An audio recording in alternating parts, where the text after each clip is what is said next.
पता है हम पढ़ा हुआ भूल क्यों जाते हैं?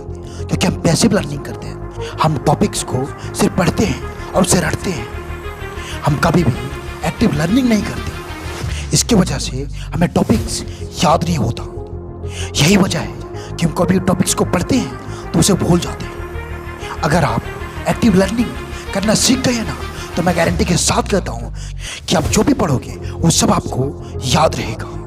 देखो, पैसिव लर्निंग में हम टॉपिक्स को सिर्फ पढ़ते हैं और उसे रटते हैं, और वहीं एक्टिव लर्निंग में हम चीज़ों को समझते हैं और दूसरों को भी समझाते हैं। इसलिए आप जो कुछ भी पढ़ो उसमें आप ये देखो कि आप उसमें क्या समझ पाए और फिर उसे दूसरों को समझाओ। और आप ये देखो कि आप उस टॉपिक को कितने अच्छे से समझा पाते हो। देखो, जब हम कोई टॉपिक्स को पढ़ते हैं या फिर रटते हैं तो हमारे दिमाग की फोकस लेवल कम होता है। वहीं जब हम किसी को कुछ समझाते हैं तो हमारा फोकस लेवल हाई रहता है। इसलिए चीज़ों को पढ़ने और रटने के बजाय टॉपिक्स को एक्टिव लर्निंग करो। इससे चीज़ें बहुत जल्दी याद होता है। सो अगर आप भी पढ़ा हुआ भूल जाते हो तो आज से टॉपिक्स को रटना बंद करो और इसके जगह उस टॉपिक को खुद समझकर किसी और को समझाओ।